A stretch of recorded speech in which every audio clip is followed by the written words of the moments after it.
questions I have, I can answer myself. And I just don't know how to make it right. Instead I live with things I never would tell. Never tell. All the good and bad things quickly pass me by. I don't know what I miss till I open my eyes. And I can see it all. I can feel it all again. Hope I don't lose control. And repeat this all again.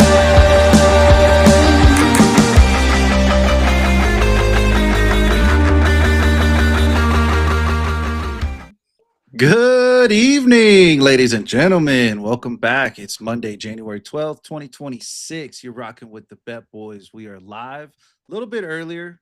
We're on a little bit earlier than what we typically do, but that's because we have another wild card weekend matchup coming up here later this evening, and we wanted to make sure we get this out the way to make sure we give you guys our unedited and unfiltered opinions about this wild card weekend's matchups. We also wanted to give ourselves enough time to be able to do this and get back to the living room where we can watch the Texans versus the Steelers later this evening. So, without Good further one. ado, please welcome my co-host Cisco. What's up, guys? What's up, dude? How are you? Oh, it's been a long day. It's been a crazy weekend. I've had my mind absolutely blown for the last 4 days with college football playoffs and the NFL playoffs, and it's just like, dude, like it's just been 4 straight days of just awesome games. I mean, you Oh couldn't have yeah. asked for a better weekend of football. Well, five being today, so we'll see how today Five goes. being today. Yeah, we'll see how today goes. But yeah, definitely some great matchups these past at least 4 days. So like I said, we'll see how five goes. But yeah, some great football being played and some great football still needing to be played. So we'll definitely see that too. So Yeah, you got the Steelers versus the Texans. The Steelers are hosting the Texans on a Monday night football game yep. that has two different kind of weird little trends going on right now with the Steelers. I don't know if you saw that, but like the Steelers they're like winless over their last I don't know how many playoff games. I But they're think they're undefeated winless, on Monday night. but they're undefeated on Monday Night Football for the Yeah. last like 20 some odd years. So it's like it's crazy the storyline behind the Steelers Yeah. matchup, you know what I mean? And then the Texans, I mean, I don't think that there's any special storylines other than the fact that you got JJ Watt that did the hype video for the Oh yeah. playoffs and they're playing against TJ Watt. So it's like I was watching Pat McAfee earlier and JJ was on. He goes, dude, he goes, we're out here shooting this. He goes, and this was before any of the matchups had existed. We didn't know who all was playing who. He's like, and I recorded it. He goes, and as soon as the matchups came out and I saw that they were playing the Steelers, he's like, I immediately texted my brother and was like, this was shot weeks ago Before. before I knew. He's like, I need to let you know that before anything happens. Like I was like, damn, that's so funny, bro. That sucks. Like, who do you root for? Do you root for the Right. team that drafted you and that you're basically like they're one of their best players of all time? Or do you root for your brother because he got family roots? That's your blood, like that's who you grew up with. And in his eyes, he's like, man, he goes, I can look at it two ways. He goes, it's a win-win situation, or I can look at it, I can't lose. There's no way I can lose. Yeah. So I was like, yeah, it's pretty good. It's pretty Yeah. good, Well, man. from his standpoint, he's probably rooting for the Texans, and then from his brother's standpoint, he's just rooting for his brother. Instead Yeah, of the for whole. sure. So Yeah. He's like, I want the Texans to win deep down, but I want my brother to have like 10 sacks. right. 10 sacks, 2 interceptions, one of them for a pick six. Why the hell not? Pick six. I want him to throw a touchdown. I want him to rush for a touchdown. Absolutely. Yeah. And may even catch one. Line him up at tight Yeah. end. Who gives a shit these days, bro?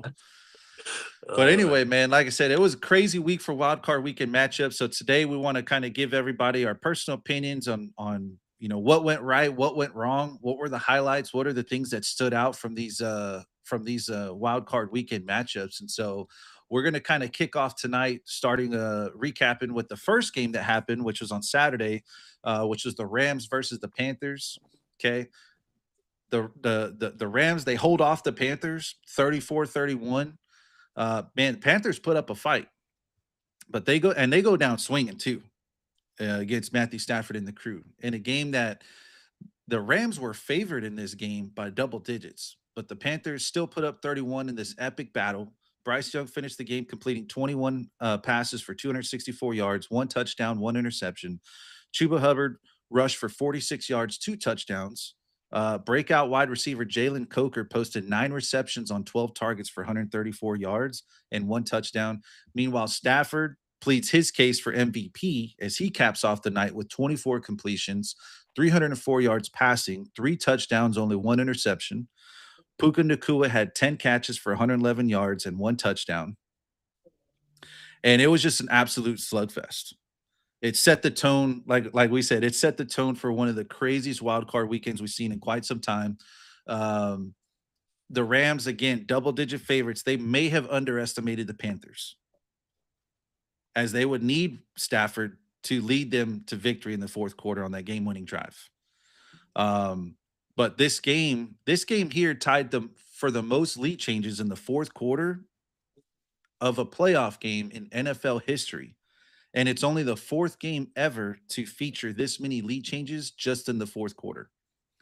And there were just career games across the entire field, right? So Puka Nakua, season high 18 targets. Jalen Coker posted career highs across the board in targets, receptions, and yards.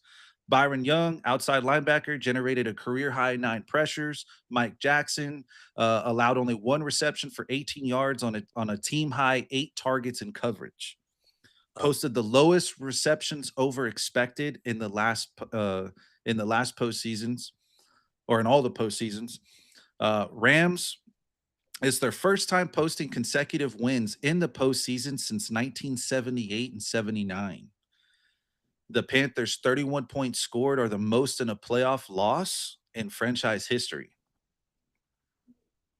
So, with all that being said, obviously there's all these statistics, there's all these crazy career highs, season highs. I mean, let me get your thoughts, man. What did you think of that game? Wait to start off the wild card weekend. I will say that. Way to start it off, right? I mean, because I think everyone was expecting just the Rams to dominate the game, right? But during the season, I do think the Rams did underestimate the Panthers. Going into this one, I don't think they did. The Panthers just came out to play. Now, if it's one thing to walk away from, if you're the Panthers, I know Kanata said post game there are no moral wins or moral victories. You say that when it is a moral victory, right? Because it is something to look forward to in this Panthers team. Because they came out to ball and their defense definitely showed up against a Rams offense like that. They definitely have potential going into the future. But man, that game was just a way to start off that weekend. There's a lot of good and a lot of bads going into next week for the Rams, right? Like, for example, Matthew Stafford's finger, right? I know they came out and said it's not broken, but how is that going to fare going into the next game? Because I know it's his index finger, which is the last finger to come off the ball, right? And um, Right. I know we were texting throughout the game. Um, Truly do think that did affect him after that, because after that happened, his throws weren't as great up until last few drives, especially the touchdown to Parkinson, that vintage no look from Stafford. Dude, you saw dude, that, right? dude, nasty. That was dirty. But no, man, it was a great matchup, man. I mean, you can't ask playoffs to start any better than that, because that's definitely um, a great matchup that no one expected, right? So coming out like that with no one to expect the Panthers to perform the way they did, that speaks volumes. And then I really think going into next season, depending on how things pan out, Panthers are a team to look out for going into the future. Um, and I know there's a lot of speculation too when people were saying, is Bryce Young the guy? Is Bryce Young our guy? I think those questions were answered with this game. Bryce Young is definitely the guy for the Panthers going into the future. Um, I know his first couple seasons we weren't really sure, right? We had more doubts than positives, and but just from what I watch, I think he plays better under pressure than with no pressure. From what I've seen and based on my opinion, um, when there's pressure on, he delivers. He makes conscious decisions on where to throw the ball, how to read the coverage, right? But when he's playing nonchalant, he just makes more errors. But like I said, the Panthers definitely found their guy as far as quarterback going into the future. I don't know your thoughts on that. Yeah, well, I mean, so let me go back to what you said earlier. You said earlier that you think that the Rams underestimated the Panthers. I would say that we all underestimated the Panthers. I think the entire country, the entire world underestimated where the Panthers would actually be at this season. Because when you look at where they finished off last season, I mean, they were just in complete shambles. I mean, we were talking about Bryce Young being an absolute bust last season. Not Yep. towards the end, because the end he came back and actually looked somewhat decent, but just after his rookie season and then his second season, it was just like, man, we were all fixing to get ready to write Bryce Young off, and just completely forget about him. Chicago was clearly going to win that trade because I remember they traded with Chicago, I believe, to get those picks in order to draft Bryce Young, and so you know I think we all underestimated the Panthers, but credit to Bryce Young for everything that he's been able to do this season to develop himself and all the coaching staff with Carolina. Because man, like I said, nobody had. Now, granted, was the season something to sneeze at? I mean, they finished 8-9. It's still a losing record. The season itself was nothing to sneeze at, but I think going into next season, they have a lot of things to look forward to. Because I mentioned earlier with Jalen Coker, right? That dude caught 33 passes all season. He caught 11 in this playoff game. Yeah. And so I think that he kind of showcased himself out between Coker and McMillan and Leggett. Like, you got yourself a trio of receivers now. Now Leggett is kind of he's shaping up to be like another Keon Coleman, where he was kind of like a high draft pick, and but and thought to be like an all world receiver, and it really just kind of hasn't panned out for them.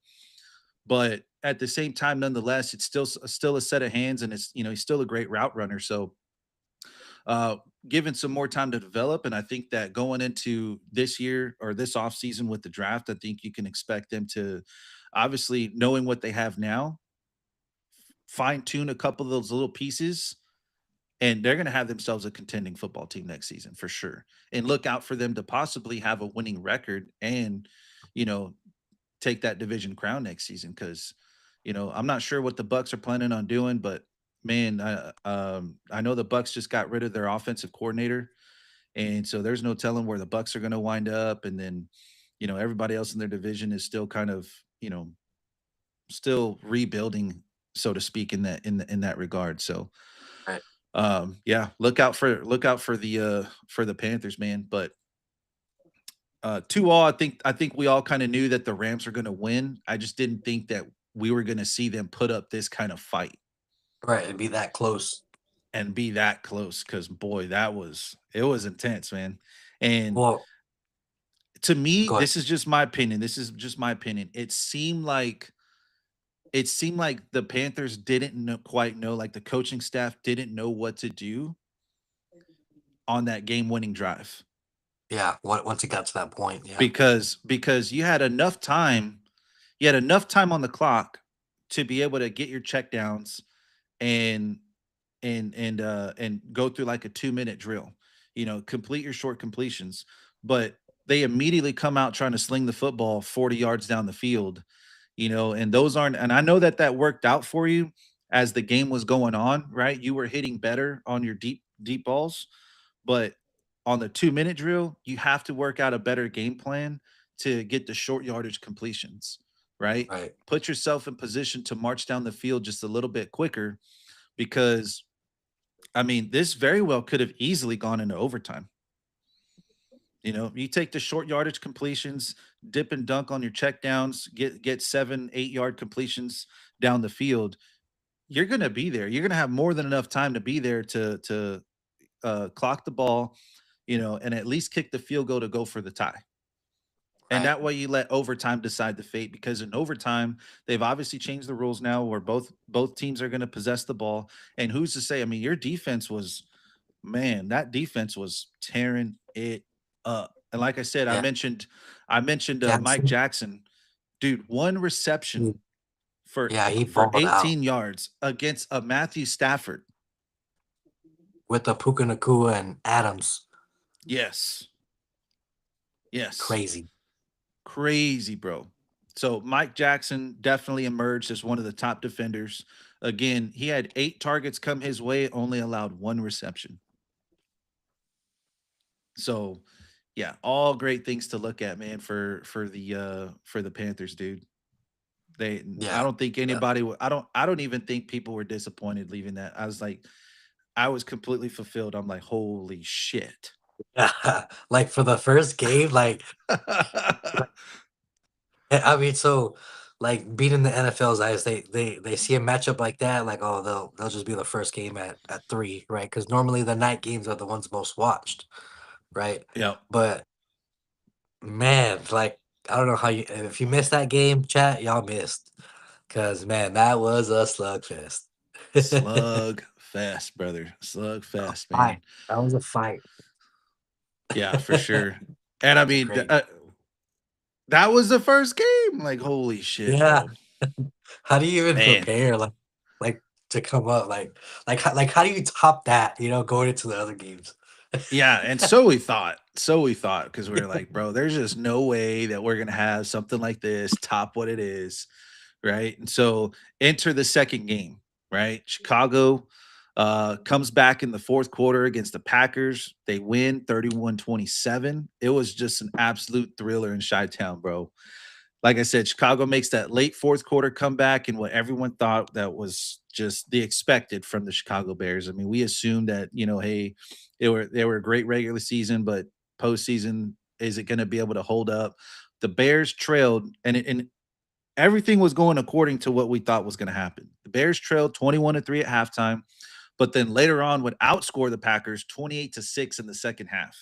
The Bears' 18-point comeback was the largest comeback in franchise postseason history, and it was also their 7th win of the season in 2025 when trailing in the final 2 minutes of regulation, setting a new record for the most wins by such margin in NFL history.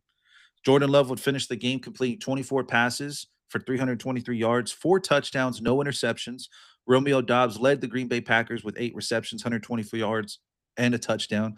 Caleb Williams would finish with 24 completions, 361 yards, 2 touchdowns, 2 interceptions. Colston Loveland would lead the Bears receivers with 8 receptions for 137 yards. And man, so what do you think? Or what do you think about that game and how it went down?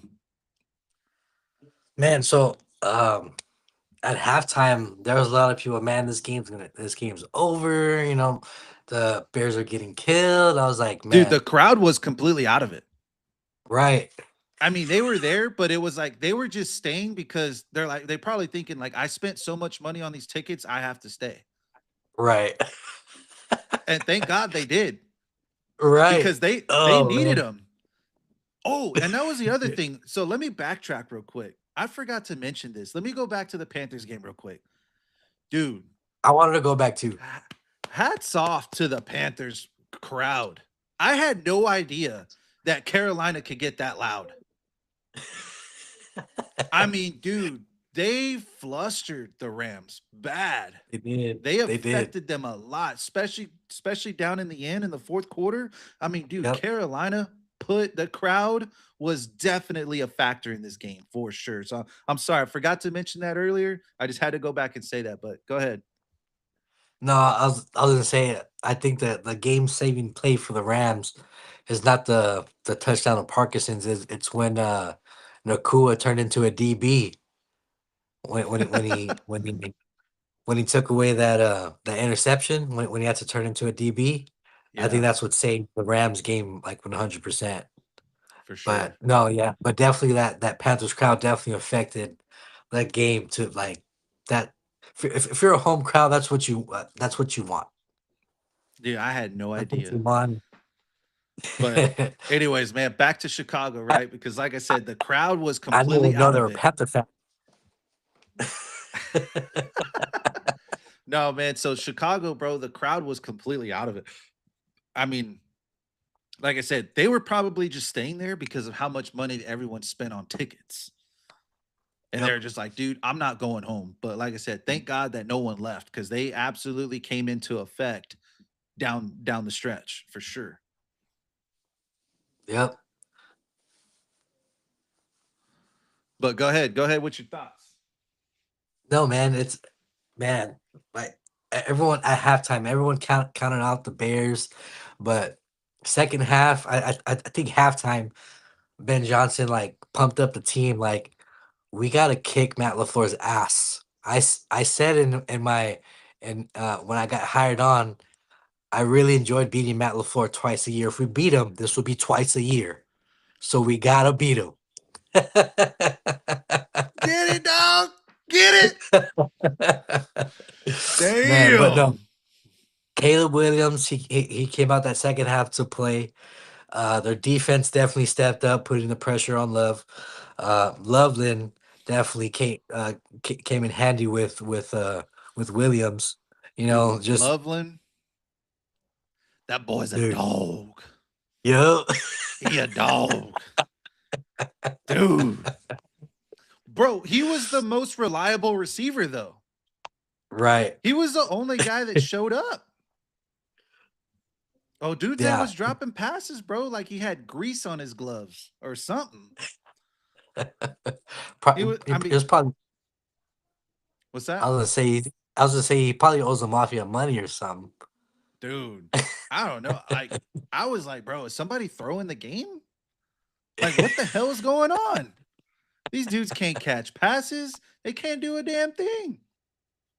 Yeah, man, man. But just drive after drive after drive in that second half, like and then with what was it, a 15-point lead going into the fourth, the Packers had, and then just coming back from that, man, that especially that home crowd got riled, son, Mm-hmm.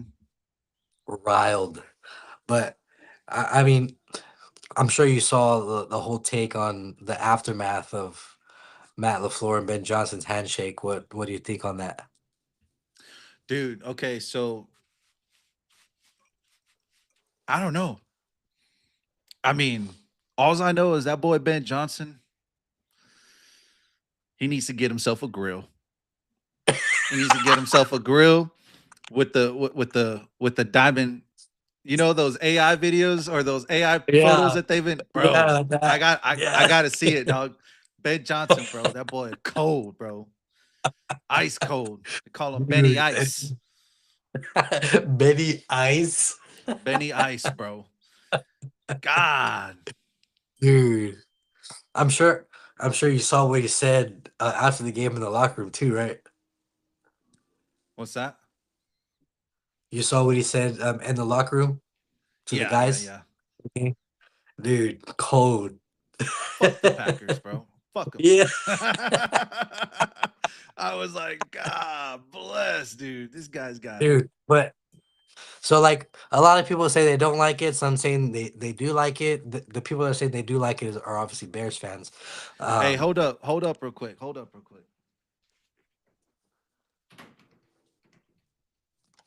Steven, is it two pizzas? Okay, then it's ours. Is it two pizzas, a Pepsi, and a Starry? Then it's ours. Sorry, bro. No, you're Kids good. are, You're I good. ordered the pizza and it got dropped off at the front door. I told the kids, I said, "Hey, go get it." And they're like, "Well, it doesn't say our name on it." I don't care. It's at our door. I go, "Are there two pizzas?" Yeah, then it's ours. But it doesn't say our name, so it's not ours. And I'm like, "Is it two pizzas, a Pepsi, and a Starry?" Yeah, then it's ours. Oh, okay. It doesn't have our name on it. I'm like, "Ah, bro." Kids these days, they're so literal, dude. Oh Anyways, man. what were you saying? Back to what you were saying. I'm sorry, chat.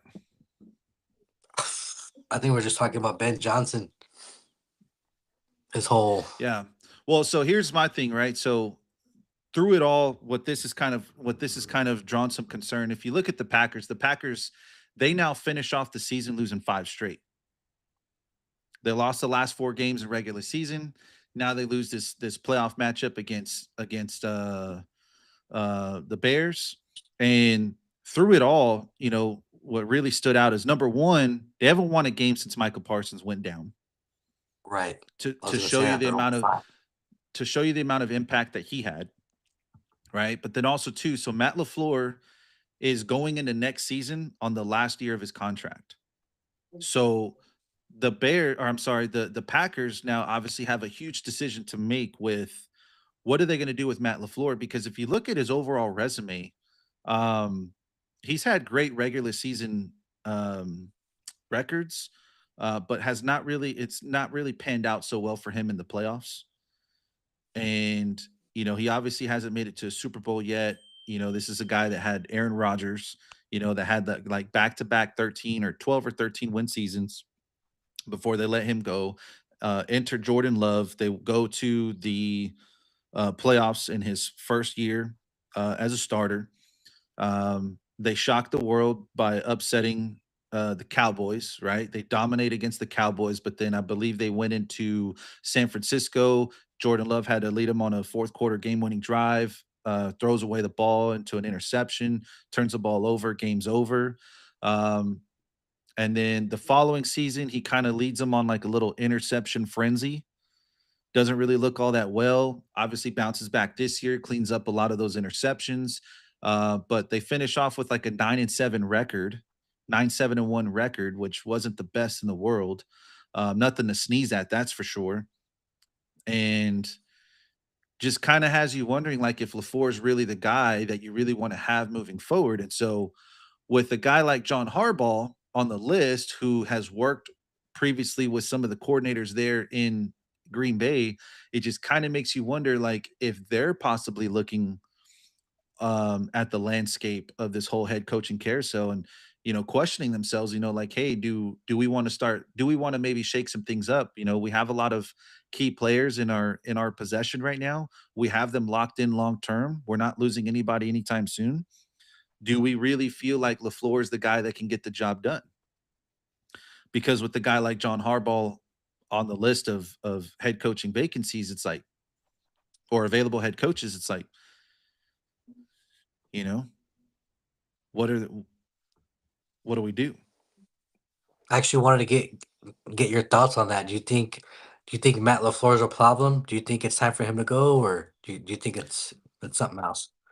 I don't think that he's the problem. I don't even see that they let him go. Honestly, I think that they're going to sign him long Yeah, term to a contract. I think so too. Um, I think that this whole hardball thing has really just kind of shooken the whole entire league up, and rightfully so. Right? We said this leading up to him getting let go is that if Harbaugh gets let go by the Baltimore Ravens, then 100% not only will you have head coach, teams calling who have the head coaching jobs available, but every other team outside of like the Andy Reeds of the world, Sean McVay, Kyle Shanahan, Dan Campbell, every other team outside of those teams, and with a couple of others that I didn't mention, they were going to be taking a look at their head coach and Right. asking themselves like, do I trust this guy better than I do John Harbaugh? John Harbaugh's proven himself. He's been a head coach for the Ravens for what was it, 18 seasons, something like that.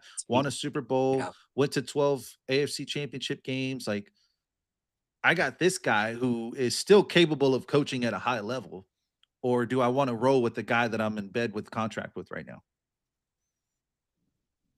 And so here's where we stand. You know what I mean? We talked about there being two teams who currently have head coaches who were on call with John Harbaugh's representation. It kind of makes you wonder who those guys were. Who were those teams? Is it the Green Bay Packers? Right? Was it the Miami Dolphins? Or is it the Jets? Somebody still had a coach on their squad, and they were still making that call to John Harbaugh's representation to see, hey, what can we do to get you in for an interview? Now, Yeah, the Packers will sign LaFleur long term, I believe. I think he's the right guy I for the think so job too. because if you just like John Harbaugh, you let a Matt LaFleur go, he's getting hired almost He- immediately the next season. Right. So you can't go wrong with either one. So what do you think is the issue with the Packers? I mean, granted, I know they had Parsons injured out for the seasons and Kraft injured out for the season, and then you had some other injuries throughout the whole season. So I know that those definitely play a factor. But So what do you see? injuries definitely plague them for sure, but it really just exposes their secondary, right? And the lack of experience that they have. And so obviously this season coming up, you know, I'm sorry, this draft coming up, you lose your top two picks because you traded those away to get Micah Parsons, right? So you need to do your absolute best to make sure that you take care of Micah Parsons in that regard, make sure that he's staying healthy and getting him back up to speed, make sure he's rehabbing correctly because clearly you're going to need him next season. You're going to need him to play in the playoffs, right? Yep. You can't afford to go another season. Jordan Love's going to excuse me. Jordan Love's going to continue to get better, right? The receivers are going to continue to get better. Romeo Dobbs is all world. You have Christian Watson as long as he can stay healthy. But then also too, you have a young receiver with Matthew Golden, who got his Yep. first touchdown, by the way. His first touchdown of the season was last night, And playoffs. and they completely misused him this season Saturday, too. Saturday, What's that? Saturday night. Saturday night. My bad. My bad. But again, they completely misused him. And I think that they'll probably go back and look at their scheme that they performed this season and figure out a way to Involved in more. get him more involved because the deep ball shot for Matthew Golden is there. He wins almost every single matchup that when he's faced against, no matter what, whether it's a safety, cornerback, doesn't matter. He wins those matchups almost every single time. And so, how can you incorporate that into your offensive scheme to get more plays to him? Because Jordan Love, notoriously this season wouldn't even look his way. He was constantly looking elsewhere. You know what I mean? Now that again, just another thing that Jordan Love can get better at with his game. And so I think that moving forward, I think whatever picks that they can pick up in the draft, they're obviously going to take some defensive weapons, but they might want to actually look into free agency and who's becoming available. And Right. I think that they have the Yeah. ability to sign a top tier player in the offseason, but they're going to need to pick up some guys in the secondary for sure. Yeah, no, I can definitely see that being an issue for them, considering they let out that many points in the second half, right? So, think Jordan Love still needs time um To grow and develop. grow, to develop, um, just getting more playoff experience and what have you. But I mean, obviously, I think with Kraft and Parsons on their team playing are a whole different Packers team. So they're But they're, they're they're definitely you saw the same effect to the Cowboys though. yeah, You know what I mean? That speaks to the level of dominance that this dude has on an offensive line and how much of the game he affects. Because he completely lets off so much pressure from your secondary. But go ahead. yeah. No, I was gonna say, yeah, I mean, he definitely does just with the added. added with him, and also on the other side of the ball, Tucker Craft, having him on the field too. He's isn't he loves top targeted receiver? Tucker Craft. Yeah. He was before he went down. He Oh, was, right. but you have to think too that Romeo Dobbs was in and out of the lineup too. I mean, he was also hurt too, and but when you have Kraft and you have Romeo Dobbs out there together, it's like It's, that's a great 1-2 yeah. punch combination. Right. You And you know. still have Watson out there too, and like you said, Golden. So Yep. Yeah. They have an um, excellent young core. They just need to get more experience under their belt. That's it. yeah, yeah. I mean, they're definitely almost there. But I mean, that Bear squad, man, they're definitely looking good. I mean, I think everyone on that team, even though they're not like, for example, the running back core with DeAndre Swift and Manangai, it's not really players that people talk about. I think Mhm. they're definitely underrated. I think everyone just complements each other well. On the Bears side of the ball, they play well together. Ben Johnson definitely brings that group together. Oh, for sure. Yeah, Yeah, and it just goes to show you, man, that like just how one coach can drive that much of a difference. I mean, this is a team last year that didn't make the playoffs. They were completely fumbling every single game that they could. Caleb Williams looked lost. I mean, granted, there was also reports going out that he was very uncoachable, and so credit to Caleb Williams for kind of just giving in to what Ben Johnson was trying to do, yeah, right? Because obviously that was the big talk of him coming out of college, and then it showed on the field last season with him and Eberflus. To going into this season, it's like, okay, well, how is he going to fare up against a guy like Ben Johnson? You know, this is his rookie season as a head coach, yes, but as a play caller, this dude is all world, and yep, you're a dynamic player when you can be, but how do you play within a system to do the plan that a coach has set out to do and then use your talents when you need them to? Not because you want to, but use them when you need to. And right, in the beginning, it was a little shaky, right? Because they lost a couple of games to start the season. It was looking a little bit rough, but there was a lot of the old Caleb exposing himself within those first few games. He wasn't allowing the system to play itself out. He was wanting to just sit there and escape the pocket for no reason. When the yep, pocket was completely clean, there was no pressure coming his way, and he was just running out. And it was freeing up defenders to go chase him down. So it was putting him in these awkward situations for no reason. And yep, slowly as the season waned on, as you saw it kind of flourish or develop, you started to see Caleb start playing within Ben Johnson's system, almost like he needed time to believe that it was going to work out. Does that make sense? yeah, And yeah, so credit off to him, man. And then you know yeah. who No, else I isn't mean, being talked about enough is Dennis Allen. Right? Dennis Allen was the head coach of the Saints, got let go, coordinator. obviously, this past season. He got Yeah, picked up as a defensive coordinator. And dude, in that second half, bro, Jordan Love only went he went 5 for 13 for only 72 yards against man coverage in the second half. jeez. Well, and that too, right? The Packers changed their scheme in the second half. They primarily in the second half came out of shotgun. Right? Yeah. When in the first half it was all mixed, right? Second half Hmm. was mainly all shotguns. Like why change it like that if first half was working well, right? Still do that, then if the defense adapts, then you change it, Right. Well, then also right? too But though, don't but so like the first half he was 4 for 6 for 51 yards and a touchdown against man coverage.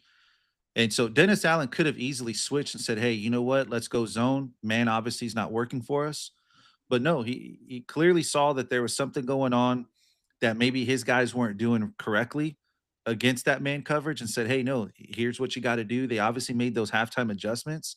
So for him to come out and basically stand on business, right? Like he stood on all 10 and said, "No, we're playing man and we're going to absolutely dominate." And so to only go 5 for 13 for 72 yards in the second half against the same exact coverage that you got blew up on in the first half, credit to him for sticking it out and making those adjustments. That's something that's not being talked about right now in the headlines. Yeah, it's a great analysis on that, right? The halftime adjustments that the defense needed against that type of coverage.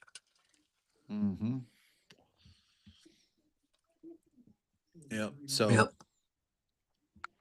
let's let's switch up some gears here, man. Let's go to Sunday night, or just go to Sunday, right? Let's go to that first game, Buffalo versus Jacksonville. Obviously, Buffalo intercepts the ball. They intercept Lawrence on the last play of the game to seal the game 27-24. The Bills, right? So they snap an 8-game road losing streak after taking down the Jaguars 27-24. Josh Allen snaps his 4-game road losing streak as he gets his 8th win in the postseason. That's the most wins by any quarterback to never make it to the Super Bowl in the NFL history. There were 4 lead changes in the fourth quarter of this game, which led to the 6th game in NFL postseason history to post that many lead changes in the fourth quarter. So not only did you get spoiled on Saturday with all those lead changes in the first game, right? But then you get spoiled on Sunday with the same thing. Crazy. Yeah. Josh Allen finished the game with 28 completions, 273 yards, 1 touchdown in the air, 2 on the ground. Khalil Shakir led the receivers, 12 receptions, 82 yards.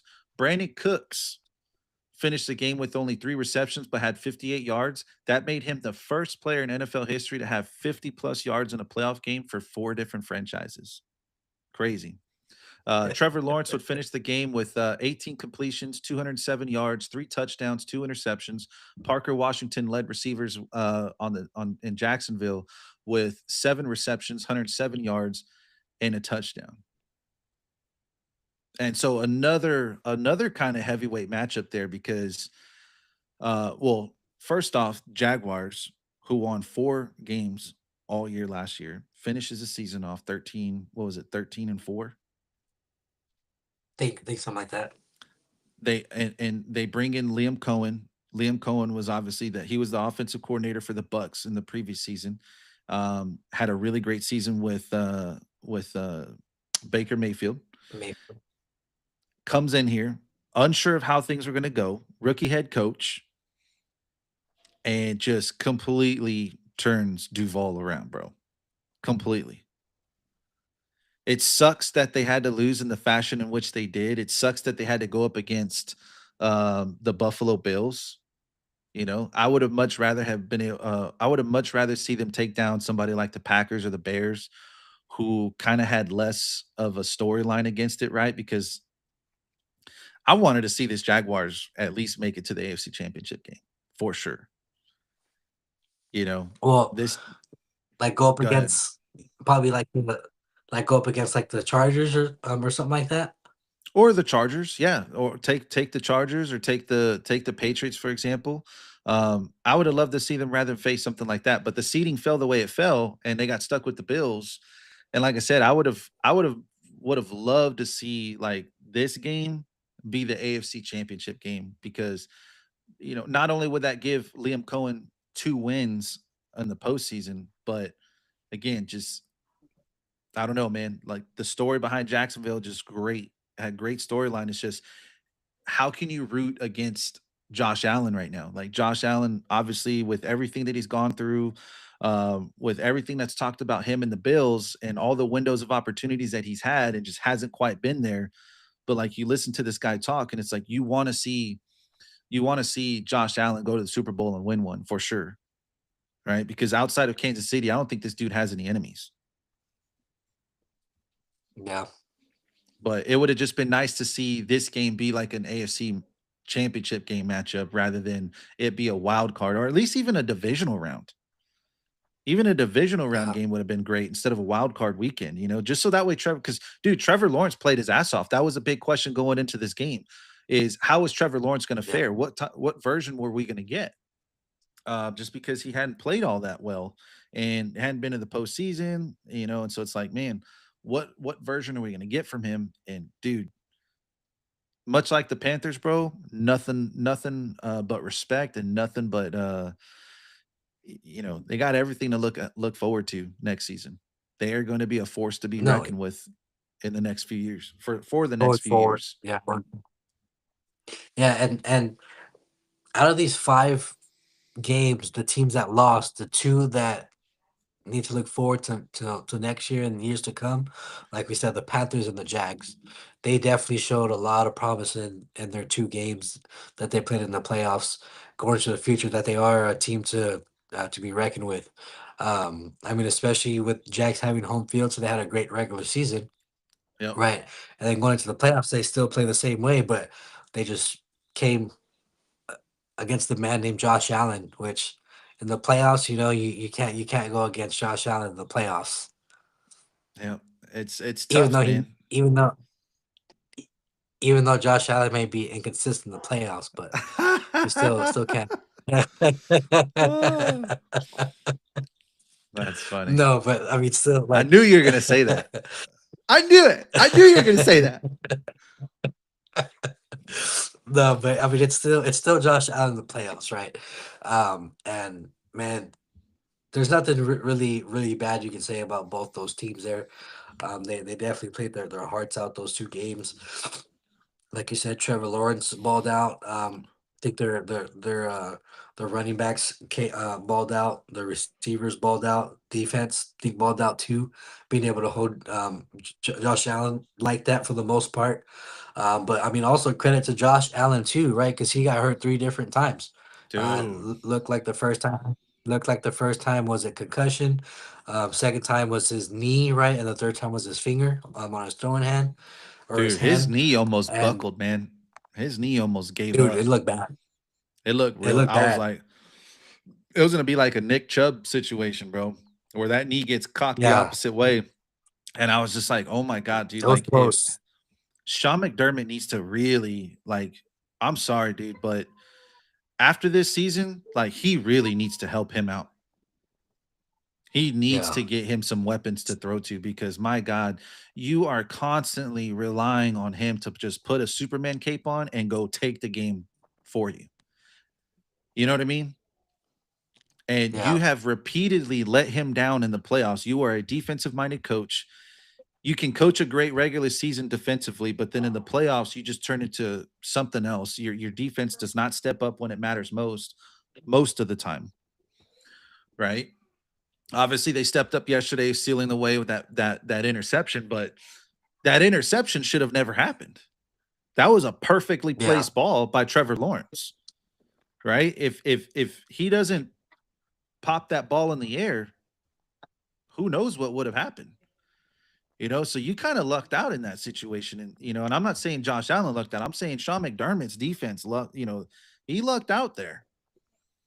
But it's like right. notoriously your defense has come up short.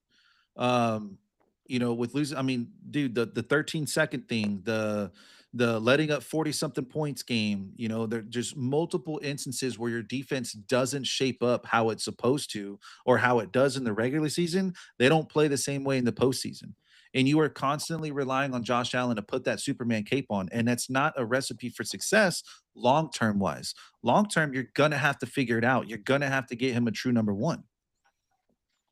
Whether you do that in the draft or whether you do that in a trade, whether you do that in the offseason when you sign a free agent, something has to change because what you're doing right now is not going to help him long term on maintaining a healthy Josh Allen because you like it when he runs, right? We like it when he runs. I like to see him lower his shoulder down and go bury a DB or something like that, go bury a linebacker. This dude's like 6'5, 250 pounds, right? Put your shoulder down and run through a motherfucker. We want to see it. We love Yep. to see it, you know? But he ain't going to be able to, but we don't want to see it, 15 times a game because that's almost what we're basically getting. We're getting that like 15 times a game. And it's like, no, dude, we like to see it, but we want to see it like 3 or 4 times, not you relying Yeah. on him to score. That's why he's got those 2 rushing touchdowns because you don't even trust the receivers to get open. So you rather just do a little tush push and push them in. Well, that tush push almost costed you your quarterback. And so I hope he really wakes Well, up and realizes that he needs to get a little bit better at that. the first tush push was like 10 yards. I was like, Oh man, yeah, that's that was crazy. wild, bro. That I boy, mean, coming that from a boy coach, Dawkins is straight up. He said, "Come here, motherfucker! I'm yeah. marching your ass to the." I was like, "God damn!"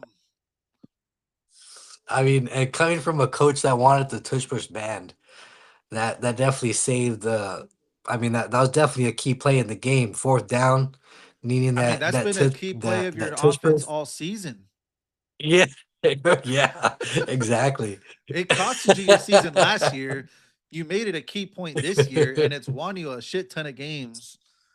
I mean, dude, Yeah. but still, bro, like something's got to give. But hey, so let's switch sides again, okay? Let's go back. You know, Well, both in. oh Go ahead, go ahead.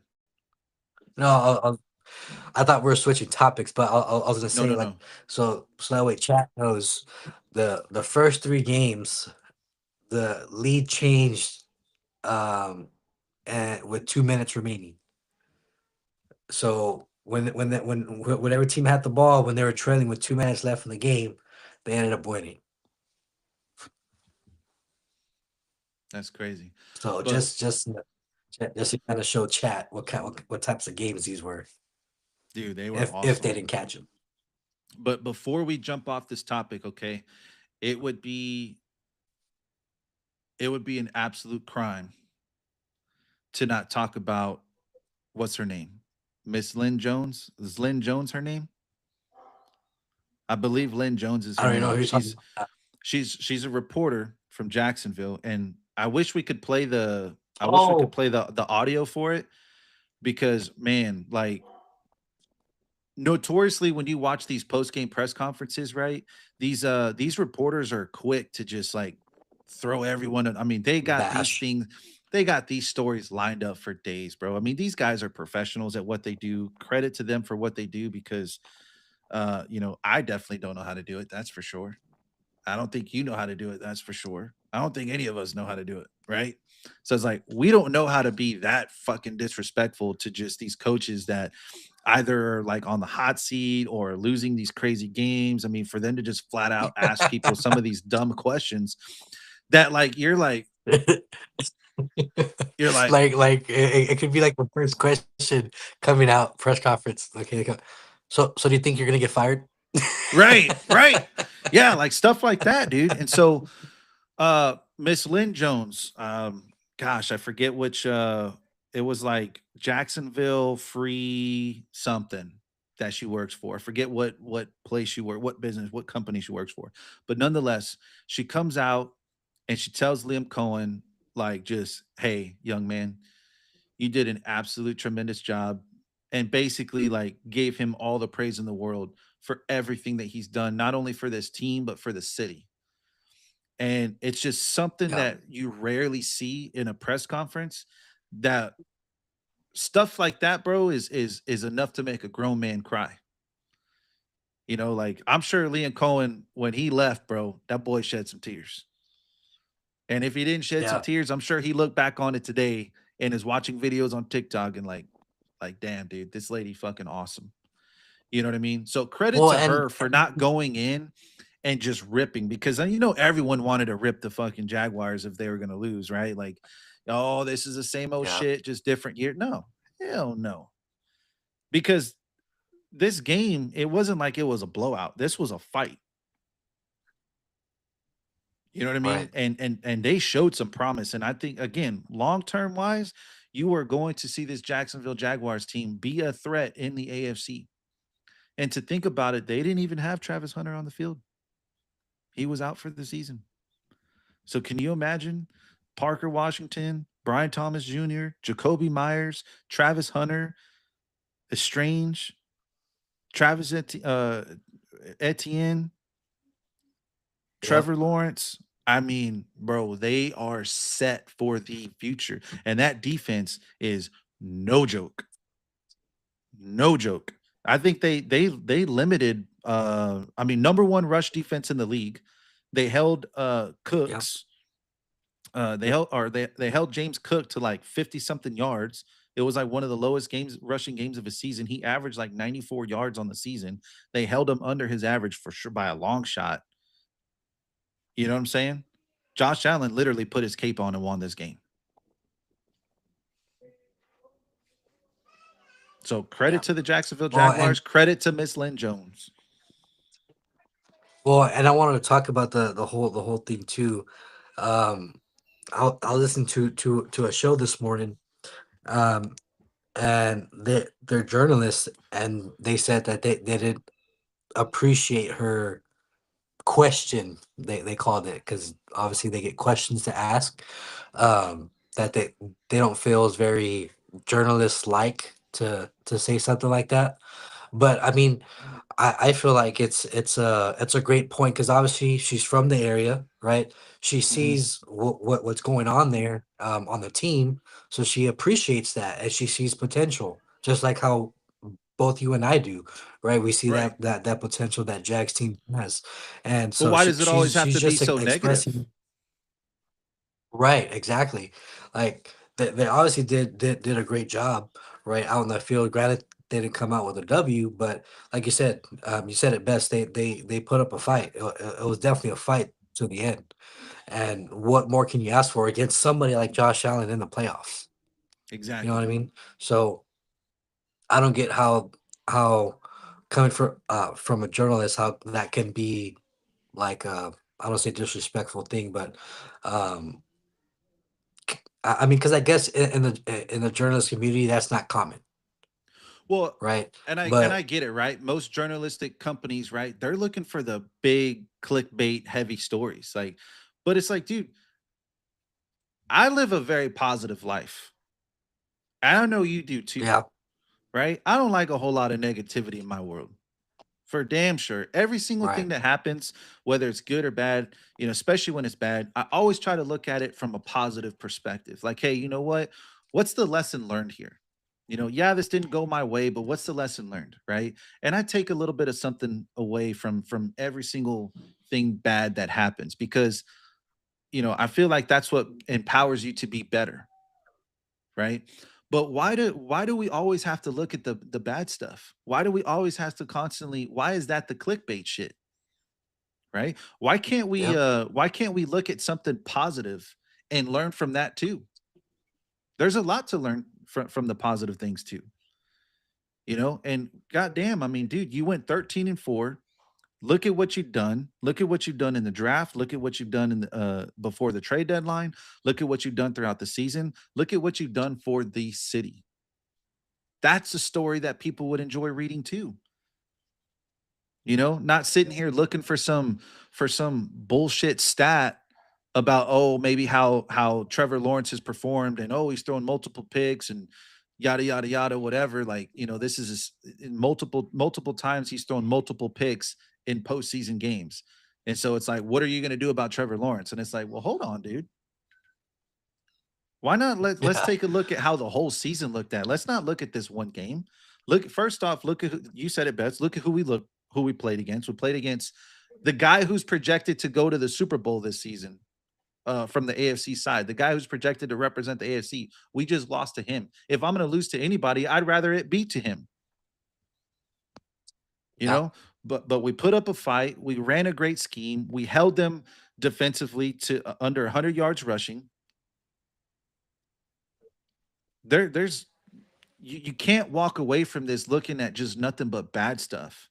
With Jacksonville, there has to be some good out of it for sure.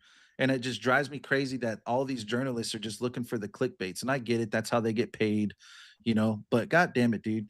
I'll click on her writing real quick. And I'd love to see what she have to say. And I would love to read what she has to say about the Jacksonville Jaguars, what she has to say about Trevor Lawrence, what she has to say about Brian Thomas Jr. I want to read what she has to say because I like to read stuff like that too. yeah. I mean, and like her saying that stuff, it feels very genuine, and she'll speak truth. So now going forward, you feel like, okay, she speaks truth. So if she does have something to say about a player, it's authentic, Yeah, and then right? guess who's Because going she to get the knows first? exactly. Guess who's going to get called first next time they're in a press conference? Hey, I'm going. I'm going to Miss Lynn. Yep, I want to talk to Miss Lynn. I want to see what yep, she has to say because whether it be bad or good, I know it's genuine. I know it's truthful.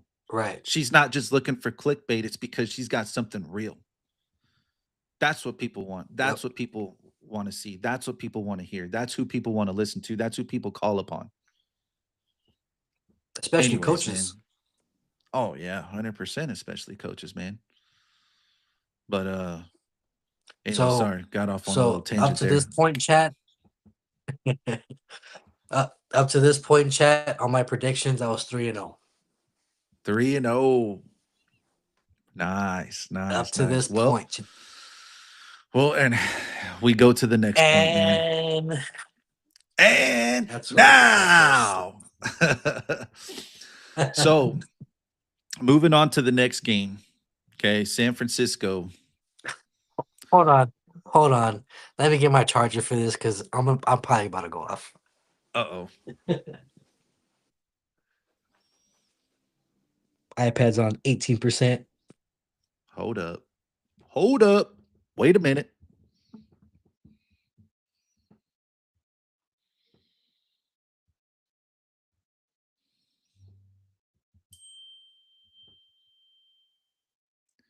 And I see it all.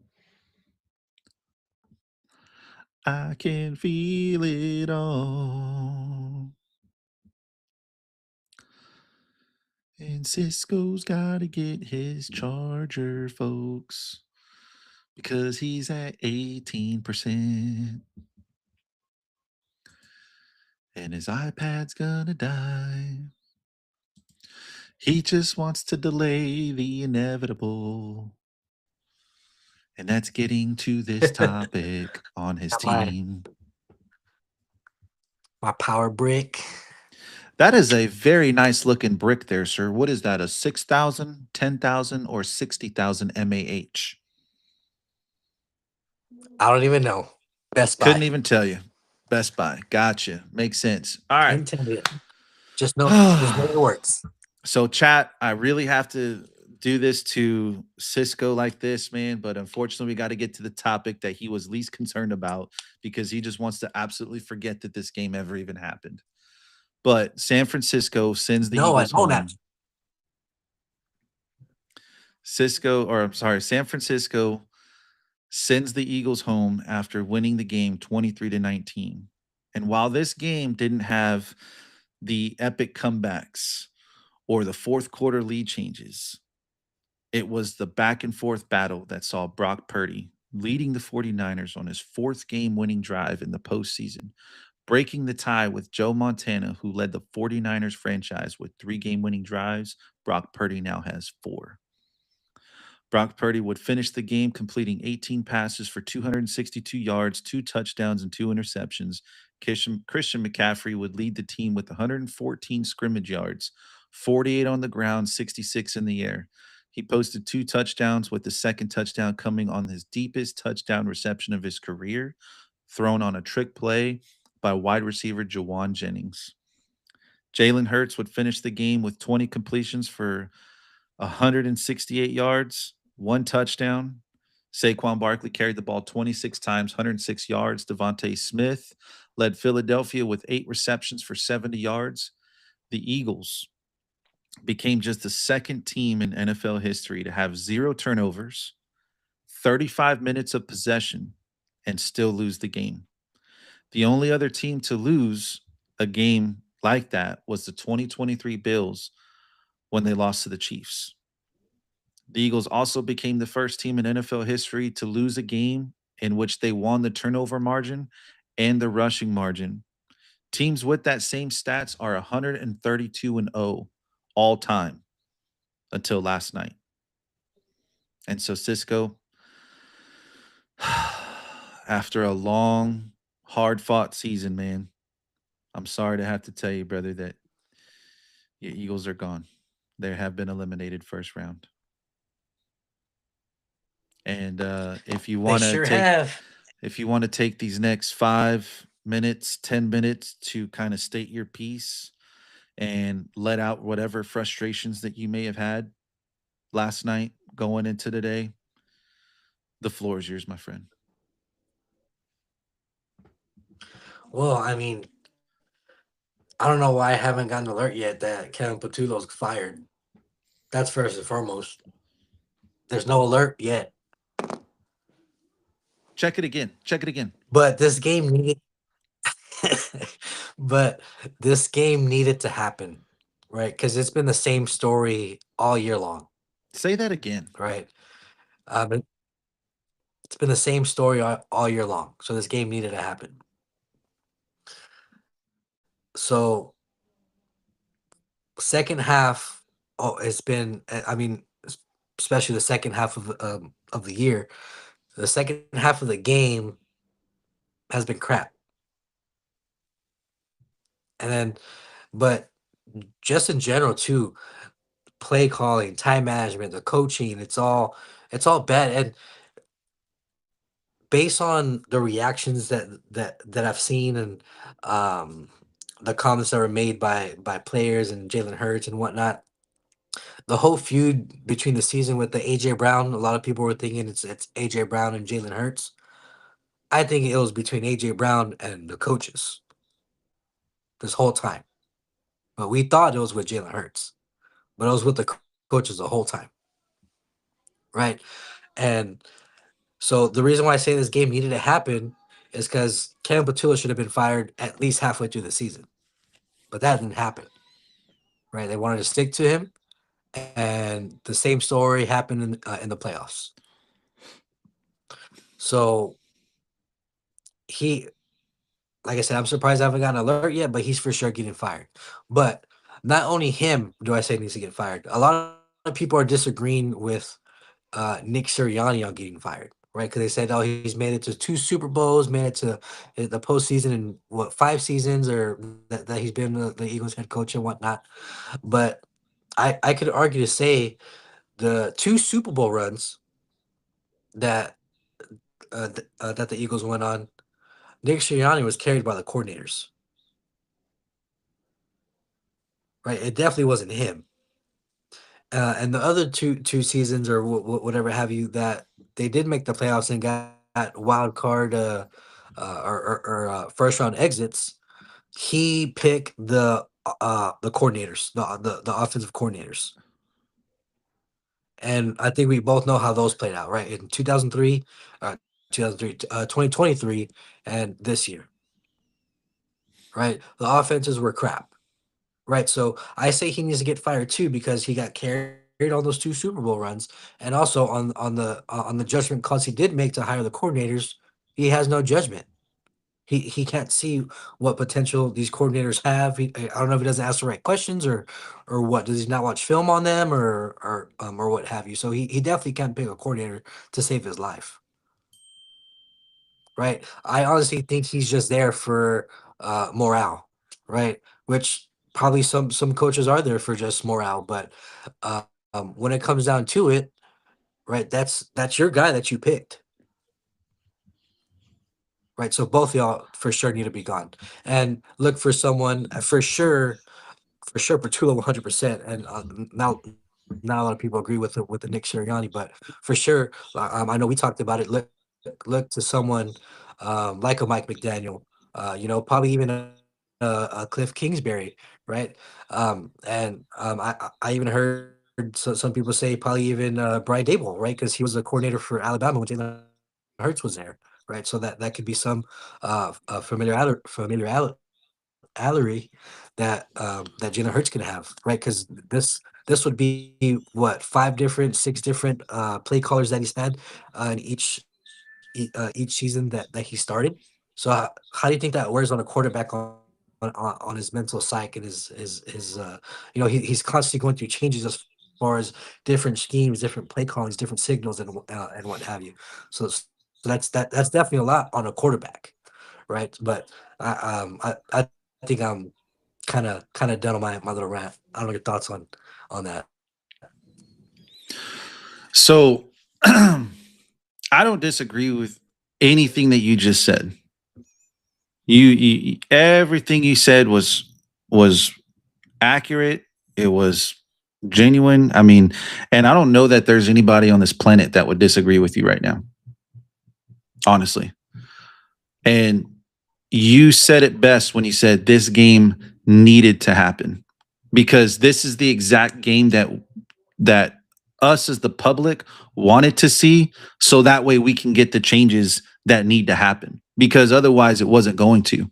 And you're not wrong for saying that, hey, Sirianni should absolutely be looked at as potentially entering the coaching carousel too, because you make a great point, right? The 2 seasons that they led everybody to the super, or that they led the teams to the Super Bowl, those guys are all head coaches now. And the following seasons after that, right, when you get a chance to pick your own coordinators, um, you guys fall off the face of this earth. You guys are one-dimensional teams. You guys have terrible offensive schematics. Like it's almost unwatchable. And right, when you got a Hall of Fame quarterback, Drew Brees, that says, "Dude, I'm sorry, but they are the most boring offense to watch in the league." That says something. And so, Yeah, yeah, I don't know how Kevin Petula hasn't been fired yet. I don't know. Now, Sirianni, I'm not sure that he's gonna quite get, you know, yeah. I don't think hung so out to either. dry. But 100%, I would have fired Kevin Petullo that night. I would have fired him last night. I would have never even let him leave the damn facilities, because let's zero in on just the last drive. You ran the ball 0 times. You have the ball. You got the ball back with basically 3 minutes on the clock. You got all three of your timeouts and the 2 minute warning, and you run the ball 0 times. Mind you, I just spat off all the stats earlier. You had Saquon Barkley that rushed the ball 26 times, 106 yards. The dude is moving. At the very least, you run the ball until you hit the 2 minute warning, and you work Right. yourself into second and shorts, third and shorts, get your first downs, right? But not only that, running the ball, especially on that 3 minute drive, that's going to draw up your play action pass. But it was the fact that you ran Jalen Hurts out of shotgun basically the entire game. I believe it was 8 times. I could be wrong on the amount, but I believe it was somewhere around 8 times Within their that he center, lined up under center. Every single and they time, were all run plays. every single time he ran the ball. So it's like you made yourself one dimensional. No one in their right mind, anytime Jalen Hurts is lining up under center, are they thinking that they're running the ball? So in the playoffs, that's when you do things that you haven't been doing in the regular season, right? Now it's time to break out Yep. of your shell and get creative. Hey, you know what? Well, we ran the fucking ball every time that Jalen Hurts was under center. So you know what? Let me do a play action pass right here. Let me do a double move on my receivers outside the numbers. It's going to shake a defender off. It's definitely going to blow. It's going to bring a safety down. So there's nobody going to be over the top. And let me hit either Devontae Smith or AJ Brown over the top. Let me just do that. Let me just try it once. Let me just try it once and see what happens. Dude, we know that. We know that, and we're not even fucking professionals. My 12-year-old, my He 12-year-old is watching the game last night. And I'm not joking. I was just sitting there. I was quiet. I was just watching this epic collapse on play calling. And my 12-year-old is like, "Dad, why are they only passing the ball? Why are they not running it?" I was like, "Well, what do you mean?" He goes, "Well, Dad, they have all their timeouts. They can easily just run the ball. They're not even at the 2-minute warning yet, Dad. My 12-year-old knew that. How? But yet you got these professionals calling these games and they can't figure anything out. That's sad. So, anyways, man, Yeah, yeah, Patulo needs to be gone, fired, out of here. And I'm sorry, I don't know what scheme his would even work on. I really don't. I don't know what team he would even be able to go to and I, operate that same scheme and where it would be successful. And that's the reason why you're seeing all these these off the field things, issues with AJ Brown and stuff like that. I never once in my mind thought it was Jalen Hurts. I know you said you did, but I never thought it was with Jalen Hurts. I always thought that it was with Nick Sirianni, and I think it is. I really truly believe that it is with Nick Sirianni. And because Nick Sirianni strikes me off as that kind of guy where it's like, okay, if you make enemies with me, I'm not going to make you pay verbally. I'm going to go make you pay on the field by not throwing the ball to yeah, you and not letting you get receptions and not drawing a game plan around you. I'm going to make sure I make your life miserable. He seems like he's that. I mean, you've seen how petty he gets with the fans on the field. You don't think that he shows us those same yeah. colors to his locker room? I'm pretty sure he does. Yep. So, And anyways, I think it was after the Buffalo game when the Eagles beat the Bills and they're walking up the tunnel and Sirianni's saying something about like the Bills fans, right? And AJ Brown's right there and like they look at each other, but AJ Brown just has like a straight face. And Sirianni's like all hyped up, right? But like AJ Brown's like well, yeah, because just like AJ walks Brown away, knows that they should have lost that game. So it's He knows that they should have yeah, lost that game and it's at the end of the day. so and I know that Jalen Hurts had made comments because they asked Jalen Hurts if he thinks that Petula should come back, and he says that it should be left up to the front office, with Nick, Howie, and Lori. And then they asked him about AJ Brown if he should come back or be traded, or I forgot what it is, if he's coming back or whatnot. And he says that they're in a great place, that they've talked, like to go ask him if you want. So this whole time, we most of the media thought it was Hurts and Brown, right? This whole feud thing, but it was between Brown and the coaches Oh this yeah, whole time. yeah, But like how does your receiver see it? Well, what gets me too, right? How does your receiver see it, but not your head coach, but not even Howie, the GM? yeah. Like It's tough. even though I know Howie's a great GM, but like how do you not make that decision earlier in the year, knowing how the season's going? And can you imagine if AJ Brown played for the op? You don't think that Josh Allen would appreciate somebody like AJ Brown? So I know Boy, exactly. that and just you give Josh Allen just one receiver, and you're immediately like thinking like, "Fuck." That's how good he is. But he also knows that, hey, that's a quarterback that can fling it. He's gonna give me some contested catches. He's gonna give me the opportunity. And that's what I think it is. It's not necessarily Jalen. It's not his issue isn't with Jalen and how he throws the ball.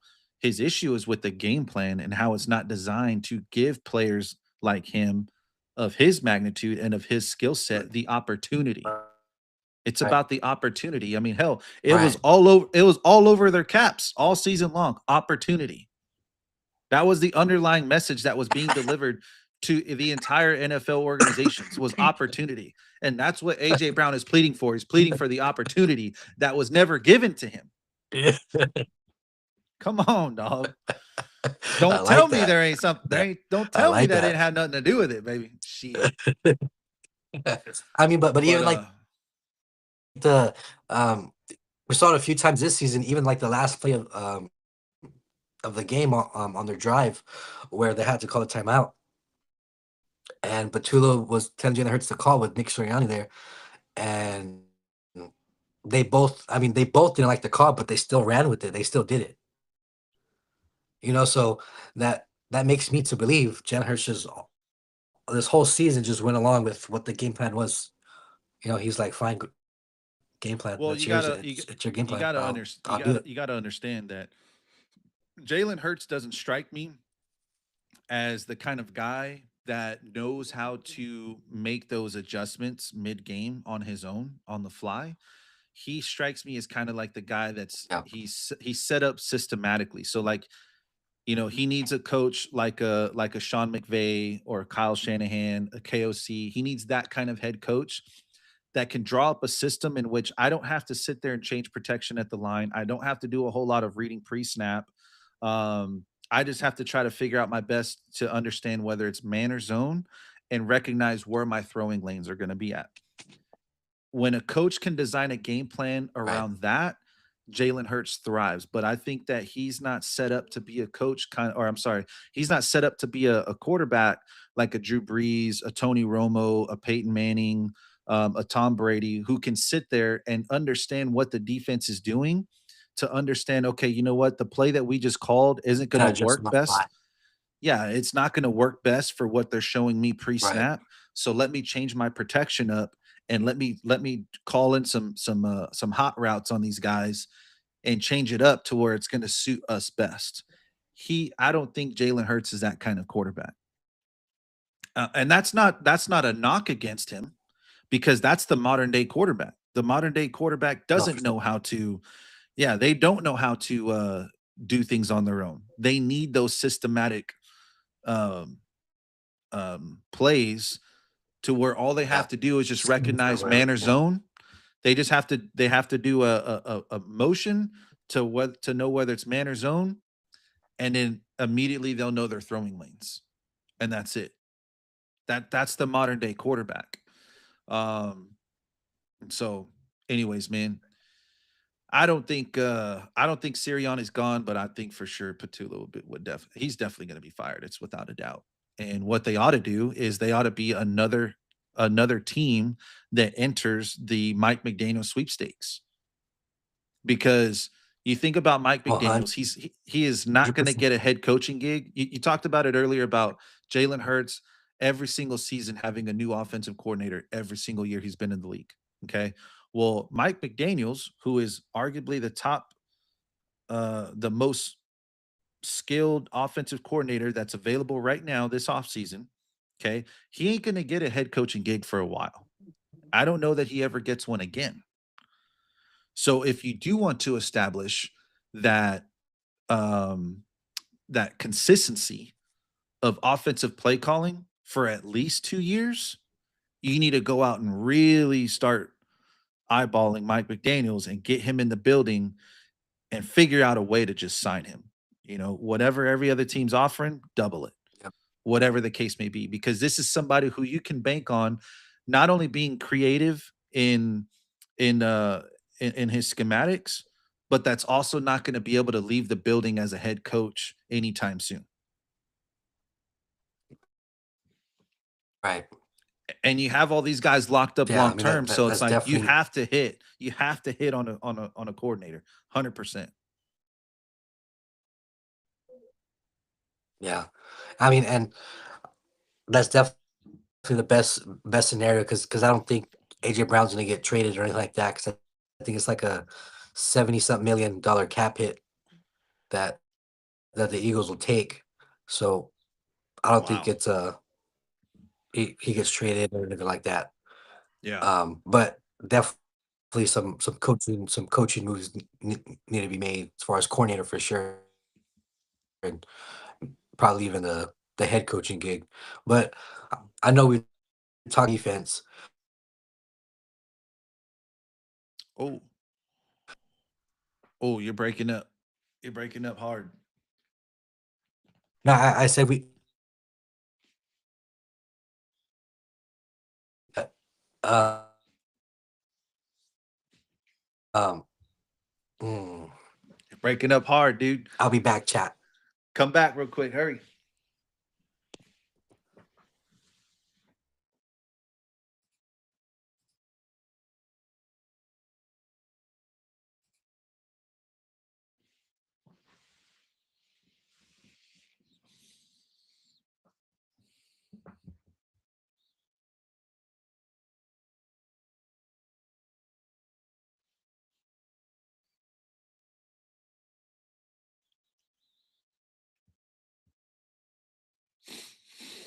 Mm, there he is. You I got was double saying, the screens up, baby. I was saying, we're talking about the Eagles the whole segment, but also credit to the 49ers with the JV defense. They balled out. They balled out for sure. And CMC put his Superman cape on. Man, Yep. I I think you know what I want to say. It's on the longest yard with Stone Cold playing the game. Go ahead, say I don't want to say it. Though. Chat, it. chat knows what I want to say. Do they? They do. Do they know what you want to say? Just look it up on YouTube chat if you don't. Longest yard, Stone Cold Steve Austin. And I'm sure it'll be the first one. But no, man, yeah, definitely credit to the 49ers. Now Kyle Shanahan, man, I mean, I know like some people had doubts in him and whatnot. If he's gonna last with the 49ers as a coach, this guy is like world class on putting up a scheme for games For anybody. for anybody. I think it was who said it on I think it was Stephen A. Stephen A was like he said he goes, if I'm the 49ers, I'm writing Kyle Shanahan a lifetime contract. I'm never getting rid of the guy. Like, I'm Yeah, sorry, but dude, like, no matter how many injuries this guy gets, like on his team, whether it's Trent Williams, whether it's Kittle, Kittle went down with his Achilles tear, man. It's like that sucks, dude. But then no Brandon Ayuk this season, right? This dude, for whatever, I don't know what he's going through. Hopefully, it's not anything serious mentally or whatever. But it's like, dude, like this dude completely checked out from the building, completely left the team, right? Um, all the Fred Warner, no Fred Warner. You got multiple guys out on the defensive side of the ball. Nick Bosa was out. It's like there's so many different deficiencies that you had on this team, and for them to still be bought in and to still perform your game plan, no matter what the stakes are, no matter what the situations are, for them to go out and perform the way that they did, it's like God, believe like one of the best coaches, easily one of the best coaches. A guy like Mac Jones oh yeah. was able to come out there and ball out. No one credits him for also basically developing Sam Darnold. People forget that Sam Darnold was the backup quarterback 2 years ago for Brock Purdy and came in and had to play a couple of games for Brock Purdy and executed the game plan at a high level. He only signed a 1-year deal though with San Francisco because he obviously wanted to take the opportunity to learn under Kyle Shanahan and then take what he learned to go apply it somewhere else. And obviously look at where he's at. For all we know, Mac Jones was trying to do the same thing. So be on the lookout. Let's eyeball and let's see where Mac Jones goes to this offseason. Yeah. Well, and granted, with all that happening with the 49ers, I don't think they beat the Seahawks.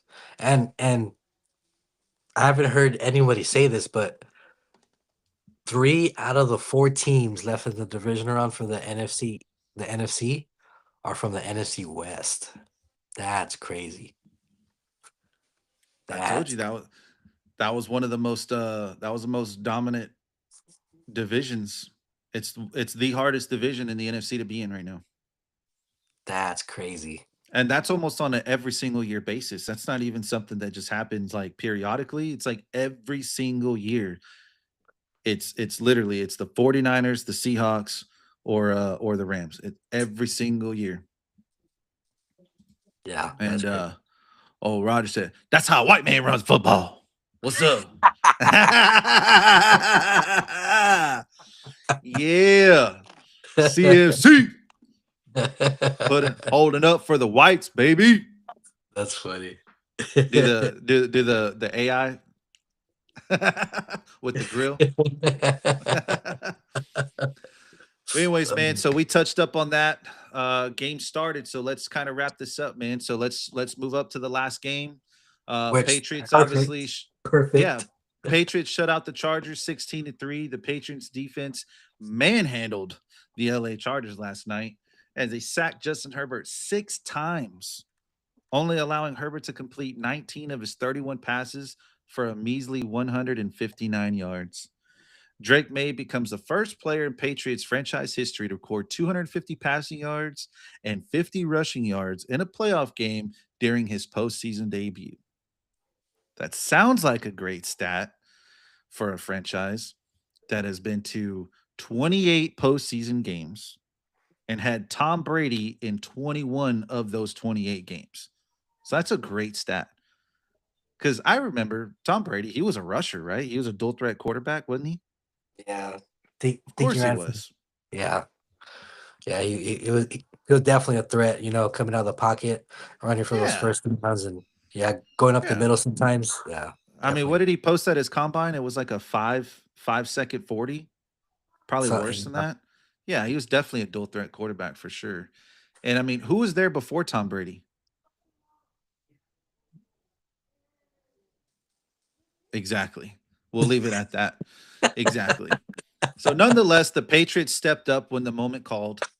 After watching the first 4 games, the gods called upon us and they said, "Hey, we've given you 4 games in a row that were just awesome. On a Richter scale of 1 to 10, they were 11s. They might have even been 12s. We're going to let you catch your breath for a second, America, and we're going to give you this boring ass fucking playoff game to cap off your night. We are going to bore the shit out of you because we got to bring you down, bro. You were here. We need you to come here. Y'all got work in the morning, okay? So we got to bring y'all down. All right. We got to y'all gotta settle pay this for those shit. subscriptions. Yeah, we got to settle y'all motherfuckers down, okay? Go easy, right? Bro, for the first 3 quarters, the both teams amassed a grand total of 12 points by way of 4 field goals. A touchdown wasn't scored until there was 9:52 left on the clock in the fourth quarter. Pats get their first playoff victory since Tom Brady left the team in 2019, and LA has now lost its last 4 playoff games since they beat the 2018 Ravens 23-17 with Philip Rivers as their quarterback. And do you mind if I go ahead and start this one off here? Go ahead. Go ahead. Okay. This is for Justin Herbert. I don't know you. You don't know me. You're probably never even going to see this, right? But I'm pretty sure everyone would agree. What in the fuck were you doing last night? Bro, I'm not joking. This guy, everyone wants to blame the offensive line. This dude had over 3.5 seconds on almost every single time he dropped back in the NFL. That means you have all freaking day to throw the ball. And he wouldn't throw it. He wouldn't throw the ball. Bro, I get it, okay? If you want to credit Patriots defense for locking up the receivers, fine. But you still got checkdowns. You still got checkdowns. The checkdowns were open all freaking night. The Patriots literally were telling you, beat us, please. Beat us. We are leaving you the checkdowns all night. and he refused to throw until it was the last final drive. And then what do you know? He starts completing some passes. But the moment that he wants to go deep, wasn't throwing the football. You can't make it up. And it's like, dude, you have your own self to blame. Yeah, I mean, again, you can still throw some of the blame too, like on the coaches for whatever offensive scheme that they had, But Omari and Hampton too. You're another guy that should be looked at right now. I get it that he was on a little bit of an injury check or whatever, but your season's on the line. You you run the ball. He's only on the play one time Yeah. and -1 yards posted. And you still could have ran the ball a little bit more than what you did too with Vidal. You gave the guy 11 touches for 31 yards. Like what are you doing? Last time I checked, this dude he's a power back. This dude will push people to the side. Yep. He will fight for the extra yards, which he was fighting for those extra yards. That man didn't give up. He was the only player on the offensive side that was there to fucking win. The only guy there. He's just not the quarterback. That's the problem. And so I'm sorry, dude, but No, I mean, they gotta fix a lot of shit, and they really need to sit down with Justin Herbert to really they need to put that game in front of his face and make him play it the entire offseason and ask him, what in the fuck were you thinking? What the hell were you doing? oh man. Well, and so as much as we put the blame on Justin Herbert, which I do as well, I think we have to put equally the blame on the O line too, because I How? think that O line was letting so the Patriots D line should get charged with murder. The Chargers O line, the Chargers O line should be charged with, what is it, conspiracy to murder? Uh-huh. Because they were letting that guy get demolished. Demolished. So go ahead. Go ahead. You're gonna say something? Well, I was just gonna show you right here. Okay. This is a stat that is provided. Okay. And you think I'm lying. Okay. Herbert averaged 3.24 seconds on his time to throw. That is his third longest in the game in his career. When he had more than that much time to throw the ball, he was 8 and 17 for 72 yards. On quick attempts, which are under 2.5 seconds, he completed 11 of 14 for 87 yards. He faced pressure on 36% of his dropbacks. Okay. And I get that. That's a little bit high, but that's actually almost league average. League average is right around 32%, I believe. So he just faced just a little bit more pressure than what the rest of the league faces. He was terrible. He wasn't letting the ball go. When your average time to throw is over 3 seconds, you have plenty of time. You're just not making the decision. Now, whether it's not you not trusting your receivers or whether it's, I don't know, fuck, dude, you look like Sam Darnold out there seeing ghosts. That's exactly what you look like. You look, and maybe I'm a little bit more pissed off because this isn't even my fucking team. I'm not even a fucking Chargers fan, but I can't stand the Patriots. They're in the same division as my team. And you let me fucking down. They were supposed to go down. Well, You were supposed to beat them. This was the best defense that the Patriots have faced all season long. This was going to be the best defense. And mind you, the Chargers defense, boy, lights out. Lights out.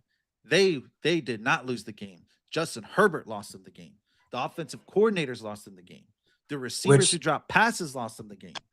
And that's actually what a stat that I saw and heard. The last 22 possessions, right? It's 22 offensive possessions the Chargers had in the playoffs, right? So including this game, last 22 possessions. Guess how many touchdowns they've scored in the last 22 possessions? I'll let you take a guess. Let's take a wild guess. I can't even guess. Surprise me. One.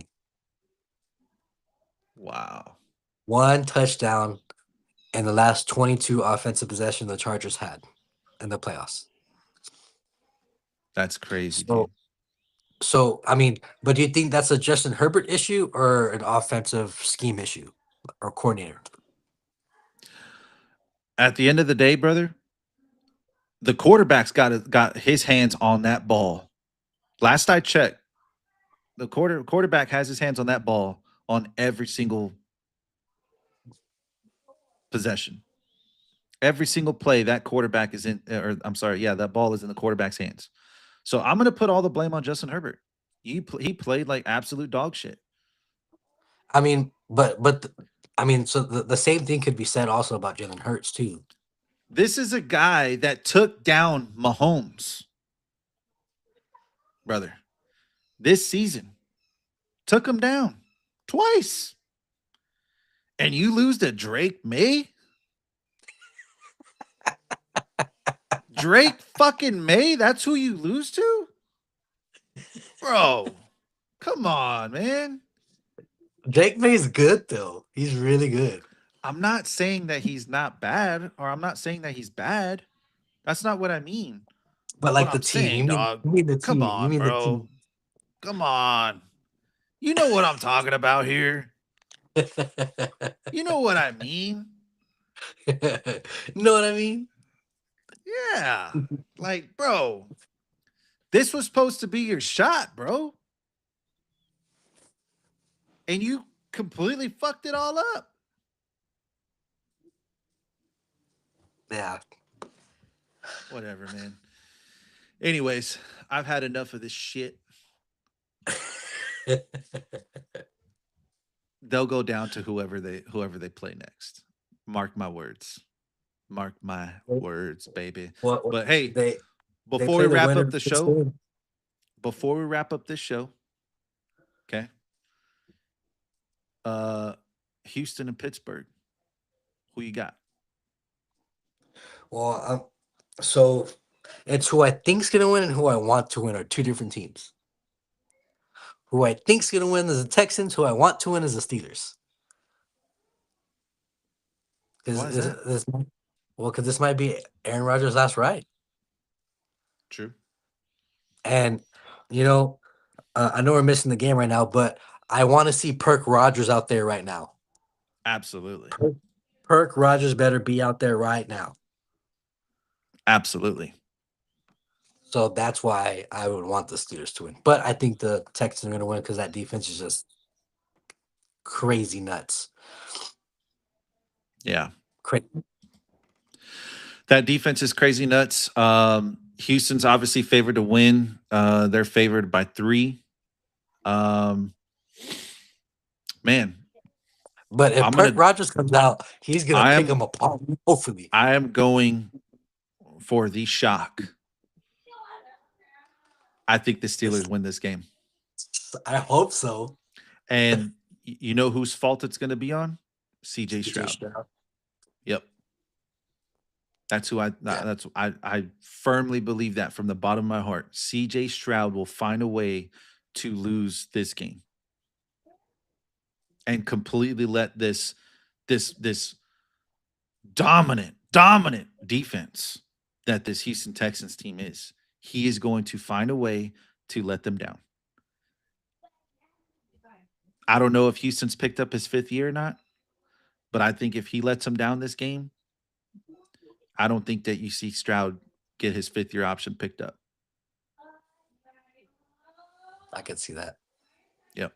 I think Aaron Rodgers is gonna take over this game, and I think that CJ Stroud is gonna lose this game. Now, if I'm wrong, I'm wrong, but it's just a gut feeling inside, and I think a lot of Texans fans don't want to hear that right now because I think they all have the same gut feeling. They know the defense is going to show up, And I know the defense is going to show up. They are going to play the absolute best game of their life.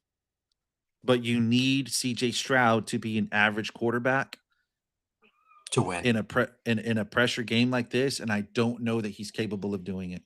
Now, if he does, awesome. Great for him. That's great maturity, that's great growth, and that speaks to whatever training that he has been doing. But we got to see it first. Once we see it, maybe we'll have a little bit more trust in him. And I think the city would have a little bit more trust in him moving forward. So, anyways, man, this has been fun. This has been great. I'm glad we got a chance to do this early because, folks, like I said, we want to go ahead and watch this game. We're missing it right now. So, go Texans, go Steelers. We don't know who's going to win, right? But thanks for everyone who's tuned in, who's watched us live. Thanks for everyone who keeps watching. We really appreciate it. Dude, all the subscribers, everyone that's been subscribing recently to some of our videos, man, we thank you guys so much. Because we're really trying our hardest to just put something together here for y'all. This is a spot where we come together, just talk football. We give our personal takes, our personal opinions. Whether they're right or wrong, it doesn't really matter. We're bold enough to talk. And that's the thing that matters most is we're willing to get out here and speak to what's going on, how we feel, and what we think should happen. We can agree to disagree. You don't have to like what we say, but we're going to put it out anyway. And so we appreciate everyone who follows along and continues to follow along. So if you haven't already, hit the subscribe button, hit the bells notifications so that we can know when we go live. And we'll see you guys another time. Thank y'all, chat.